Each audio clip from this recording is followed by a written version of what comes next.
Hello दोस्तों, जैसा कि थंबनेल में आपने देखा उसी के अनुरूप आज हम लोग नियो क्लासिकल कला आंदोलन के प्रमुख कलाकृति होरासियो के प्रण या ओथ ऑफ होराती की चर्चा करने वाले हैं। जी हाँ, इसका कलाकार कौन थे, क्यों पेंट किया गया ओथ ऑफ होराती चित्र को, इस चित्र में चित्रित पात्र कौन हैं, उनका कलाकार से क्या संबंध है, जॉक दाविद क्यों उनसे इंस्पायर हुए थे, इस चित्र के रंग कैसे हैं, आकृतियाँ किस प्रकार संयोजित की गई है, स्पेस डिवीजन कैसा है, टेक्सचर कैसे कैसे प्रयोग किए गए हैं, इन सब के बारे में विस्तार से आज हम इस वीडियो में जानेंगे। तो मैं निवेदन करूंगा कि जिन लोगों ने हमारे चैनल को सब्सक्राइब नहीं किया है फटाफट चैनल को सब्सक्राइब कर लीजिए, है ना, ये बहुत महत्वपूर्ण है। बेल आइकन को भी प्रेस कर लीजिएगा। हाँ, वीडियो को देखने के बाद एक कमेंट आप अवश्य करेंगे, कम से कम 5000 लाइक तो भाई बनती ही है, तो शेयर भी कीजिएगा। चलिए शुरू करते हैं। सबसे पहले हम जानते हैं कि कलाकार जैक लुई दाविद कौन था।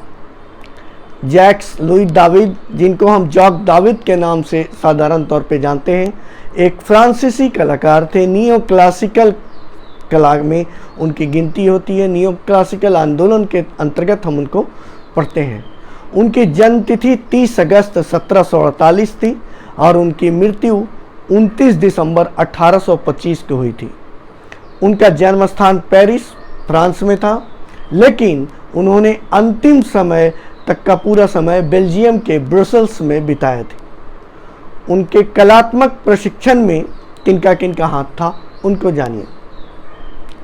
उनके कलात्मक प्रशिक्षण में Francois Boucher, Joseph Marie Vien जैसे टीचर वहाँ पे थे, जो उनको Royal Academy of Painting and Sculpture में सिखाते थे। उन्होंने 1774 में रोम की प्रसिद्ध कला पुरस्कार प्रिक्स डी रोम भी अर्जित किया था। प्रिक्स डी रोम भी अवार्ड जीता था। इटली की यात्रा भी इन्होंने किया, जहां उन्होंने कैरवेजियो और निकोलस पुसिन जैसे शास्त्रीय कलाकारों के कार्यों को देखा, उनको जाना और उनकी कलाकृतियों से सीखने का प्रयास किया। 1748 में, जैसा कि आप सब जानते हैं कि इटली के पोम्पेई नगर में खुदाई हुई थी, एक्सकेवेशन। जैसे यहाँ पे भी सिंधु घाटी सभ्यता की खुदाई हुई, वैसे ही वो पोम्पेई नगर की जब खुदाई हुई तो वहाँ पे जो खंडहर के अवशेष मिले वो शास्त्रीय कला के अद्भुत नमूने थे। इटली की यात्रा के दौरान जॉक दाविद ने इन कलाकृतियों को देखा और पोम्पेई के जो खंडहर थे उनको देखने के बाद इनका कला के प्रति, शास्त्रीय कला के प्रति विशेष रुझान हुआ। डेविड की महत्वपूर्ण कलाकृतियों में द डेथ ऑफ सुकरात, जो 1787 में पेंट की गई, और उसके बाद the victors returning to Brutus the bodies of his son, ये 1789 में पेंट हुआ था। उसके बाद द डेथ ऑफ मरात, ये 1793 में, और नेपोलियन क्रॉसिंग द एल्प्स 1805 में बनाया गया शामिल है। अब हम लोग मुख्य विषय पर आते हैं। तो प्रासंगिक विश्लेषण पहले हम कर लें। एक संक्षिप्त रूप से सामाजिक ऐतिहासिक संदर्भ में इस चित्र का हम अवलोकन करते हैं, चित्र के बैकग्राउंड को भी देखते हैं। जैक्स लुइस दाविद के द्वारा जो कैनवास पर तैल रंग से होराती की शपथ यानी होरासियो का प्रण या ओथ ऑफ होराती चित्र को बनाया गया। यह चित्र पेशेवर रूप से डेविड को ऑर्डर किया गया था और यह order Charles Claude de Flahaut de la Billarderie के द्वारा किया गया था, जो राजा चार्ल्स लुइस 16 के लिए काम कर रहे थे। उनके राजघराने के एक प्रमुख अधिकारी के तौर पे थे। Charles Claude de Flahaut de la Billarderie चाहते थे कि पेंटिंग विशेष रूप से शाही साम्राज्य के प्रति वफादारी का प्रतीक हो। जो जॉक दाविद पेंटिंग बनाए वो शाही वफादारी को प्रस्तुत करे। भाई, हर ग्राहक चाहता है कि उसके द्वारा ऑर्डर किया गया जो भी चित्र बने उसके मन मुताबिक बने, लेकिन दाविद के चित्र में एक अलग प्रकार की वफादारी दिखती है। एक अलग प्रकार की वफादारी इसमें दर्शाई गई जो गणतंत्र के प्रति वफादारी को प्रतिनिधित्व करती है। ये पूरे रिपब्लिक के लिए बताती है, रिपब्लिक के प्रति इसकी वफादारी की सूचक होती है, इसलिए रॉयल किंगडम के विरोध में यह पेंटिंग खड़ी होती है। कई संदर्भ स्रोतों से यह भी पता चला है कि कला मर्मज्ञों ने इस कमीशन को, इस जो ऑर्डर दिया गया था इस पेंटिंग्स को, अपने मूल इरादे से पीछे हटने वाला इसको बताया। यह पेंटिंग फ्रांसीसी क्रांति से लगभग 5 साल पहले बनाई गई थी और इसमें सामाजिक परिवर्तन और अंततः क्रांति के राजनीतिक आदर्शों से अभिमंत्रित किया गया था। यह यूँ कहें कि इस चित्र में क्रांति के बीज डाल दिए गए थे, क्रांति की ऊर्जा से इसको लवरेज किया गया था। इसमें दाविद के अपने राजनीतिक विचार भी समाविष्ट हैं। इस प्रकार राजनीतिक परिवर्तन और सतत क्रांति के आदर्शों के साथ इस चित्र को बनाया गया था। यह तो हुआ फॉर्मल बैकग्राउंड इस चित्र के बारे में। अब जानिए इसके किरदारों के बारे में। आप सोच रहे होंगे पहले कि भाई होरोती कौन था।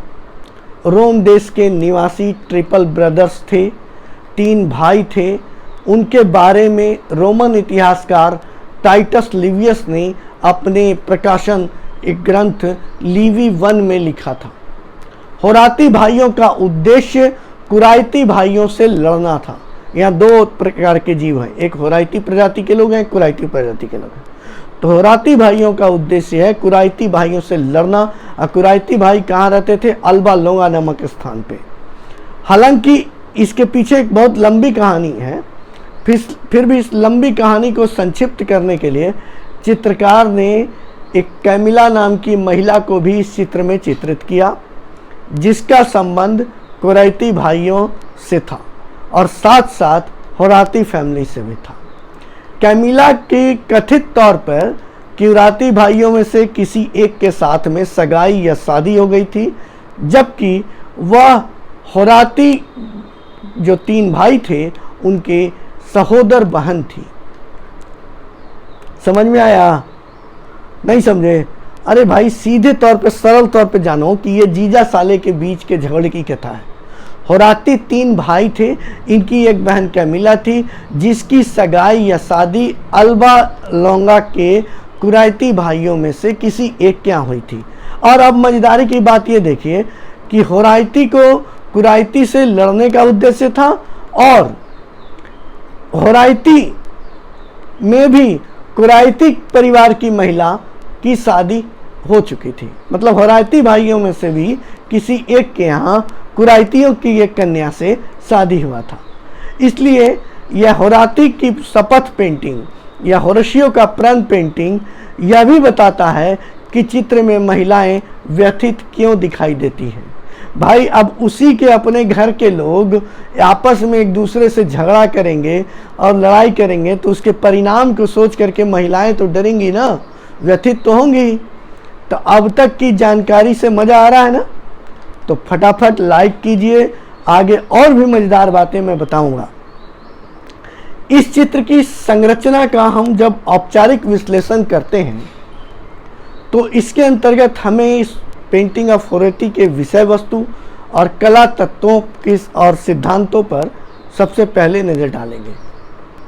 इस विश्लेषण का उद्देश्य यह भी उजागर करना है कि कैसे यह पेंटिंग नव शास्त्रीय आदर्शों का पालन करती है और कैसे यह अनुकरणीय है।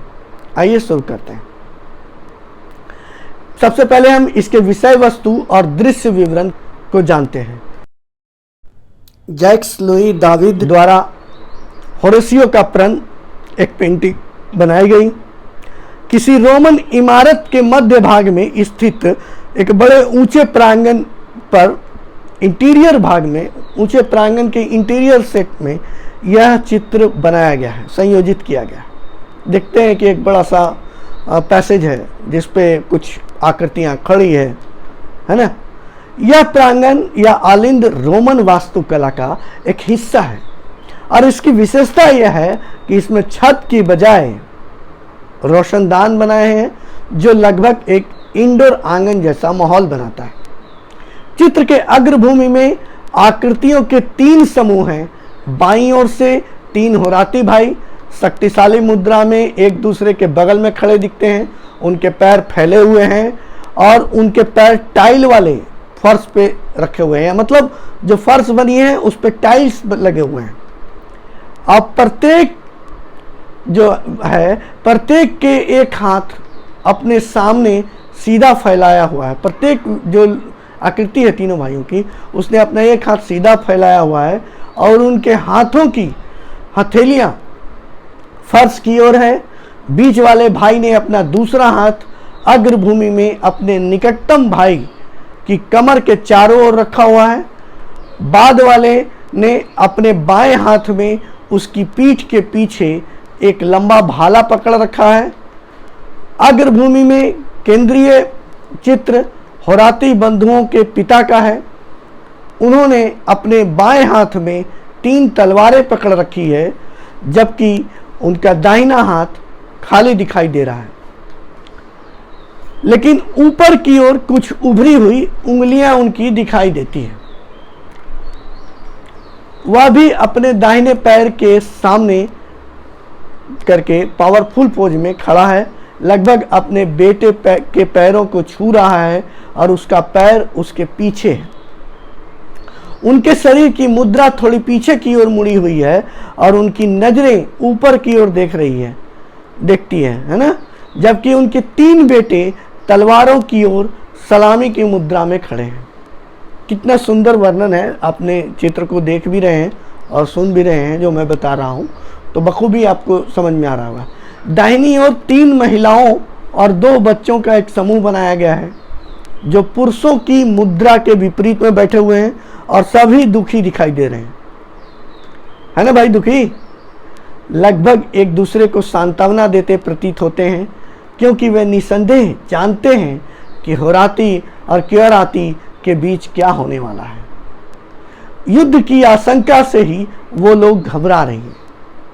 अब बैकग्राउंड की बात करते हैं हम।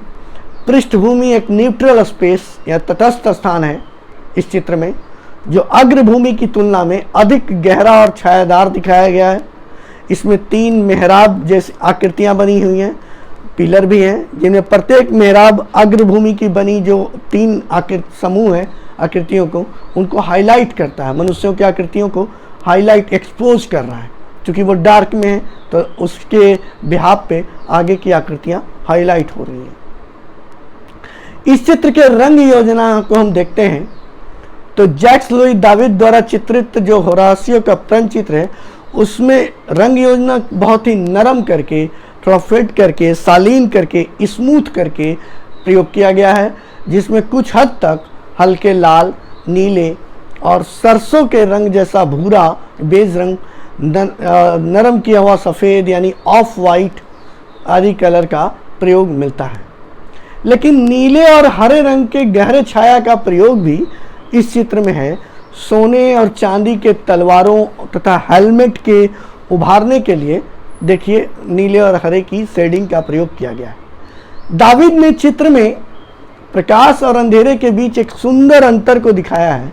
जैसा कि पहले मैंने बताया कि पृष्ठभूमि और अग्रभूमि की तुलना में गहरे रंग की छाया में है, जो संभवतः बाईं ओर से आने वाले एक अज्ञात प्रकाश को दिखा रहा है, जो चित्र में बनी कि इन्फिनिट रोशनदान से आ रही होगी, कहीं रोशनी आ रही होगी, जो पुरुषों की आकृतियों को उभार तो रही ही है, साथ ही साथ पुरुषों की आकृति को छाया और दाहिनी ओर की जो दीवार है उसको भी एग्जिस्ट कर रही है, उजागर कर रही है।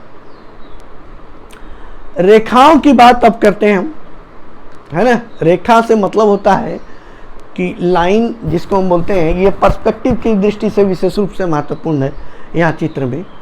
तो होरासियो की शपथ, होराती की शपथ चित्र में रेखाओं के परस्पर ताना बाना दिखता है। रेखाएं आपस में एक आंतरिक क्रिया करते रहती हैं, बातचीत करते हुए दिखती हैं, सरल रूप में हम कहें तो। विशेष रूप से घुमावदार रेखा, कर्व लाइन और सरल रेखा यानी सीधी लाइन, स्ट्रेट लाइन के बीच में ये संवाद है। कई तरह के हैं संवाद। सीधी रेखाएं पुरुषों की सीधी और सुचितापूर्ण कठोर मुद्राओं में स्पष्ट होती है। दृढ़ता की रेखा हम लोग जानते हैं एकदम स्ट्रेट लाइन होती है, तो दृढ़ जो मनुष्यों की आकृति है उससे सीधी रेखाएं दिखती है। यहाँ सीधी रेखाओं के अनेक प्रकार भी हैं, विशेष रूप से उनकी फैली हुई भुजाओं द्वारा बनाई गई क्षैतिज रेखाएं, पैरों से बनाई गई विकर्ण रेखाएं और तलवार, भालों इत्यादि के द्वारा बनाई गई सीधी ऊर्ध्वाधर रेखाएं प्रत्यक्ष है। पृष्ठभूमि में 3 स्तंभ की लंबवत रेखाएं भी आप स्पष्ट रूप से देख सकते हैं चित्र में। जो मेहराब की जो स्तंभ हैं, पिलर बने हुए हैं, वो उसकी लंबवत रेखाएं भी महत्वपूर्ण रूप से दिखाई देती है। इसी प्रकार घुमावदार रेखाएं या वक्र रेखाएं पृष्ठभूमि में बने हुए मेहराबों के साथ साथ जो महिलाओं की उदात्त आकृतियां हैं, सबलाइन फिगर्स बनाए हैं महिलाओं के, वो जो बिल्कुल सरल रूप तरीके से बनाई गई है, उसमें दिखती है कर्व लाइनिंग्स का प्रयोग। आइए अब एक नज़र इसके टेक्सचर्स यानी सतह की बुनावट पर डालते हैं, है ना। जैसा कि जैक्स लुई दावत की जो नियोक्लासिक शैली की विशेषता रही है, उनके ब्रश स्ट्रोक शायद ही कभी स्पष्ट रूप से दिखाई देते हैं। बहुत ही स्मूथ कलर का प्रयोग नियोक्लासिकल आर्ट के कलाकारों ने किया है। वैसे ही जैक दाविद ने भी इस चित्र में भी चिकने, कोमल और साफ स्ट्रोक्स में पेंट लगाए हैं।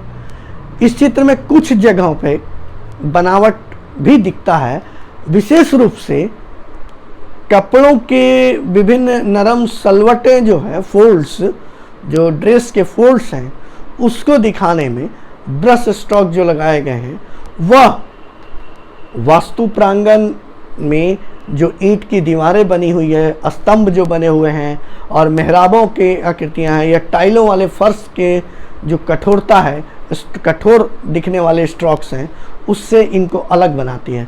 इन दोनों के स्ट्रोक्स में जो वस्त्रों के फोल्ड्स के स्ट्रोक हैं और इन कठोरता वाले वस्तुओं के जो स्ट्रोक हैं, इन दोनों में एक बेसिक अंतर दिखता है। उनकी संरचना में, ब्रश चलाने के तरीके में अंतर है। दोस्तों, अभी मुख्य बातें बाकी है, तो अपना जोश अभी बनाए रखिए, क्योंकि अभी बहुत मज़ा आने वाला है ना। इस चित्र की अंतराल व्यवस्था कैसी है, इसे हम जानते हैं। रचनात्मक स्थान, अंतराल व्यवस्था में negative space and positive space हम लोग जानते हैं, पढ़ते हैं। तो रचनात्मक स्थान यानी सकारात्मक स्थान चित्र में अग्रभूमि में बना हुआ है, आगे में है, जहाँ कथा के अनुरूप यानी होराती की जो कथा है, उसकी जो नैरेटिव्स है, उसके अनुरूप सभी प्राथमिक रेखाएं, प्राथमिक आकृतियां बनाई गई है और पृष्ठभूमि को, बैकग्राउंड को एक खाली स्पेस के रूप में, थोड़ा छाया वाले स्थान के रूप में दर्शाया गया है, जो दर्शक की दृष्टि को आगे अग्रभूमि पर केंद्रित करने के लिए जोर देता है, बल देता है। इसके अलावा दृश्य के परिप्रेक्ष्य को देखते समय दाविद ने 3 तलवारें पकड़े हुए पिता के हाथ पर, गौर करिएगा, दाविद ने जो पिता की आकृति बनाई है 3 तलवार पकड़े हुए, उसके हाथ पर दृष्टि का, दर्शक की दृष्टि का केंद्र बिंदु बनाया है, जो लुप्त बिंदु या वेनिसिंग पॉइंट के रूप में भी कार्य करता है।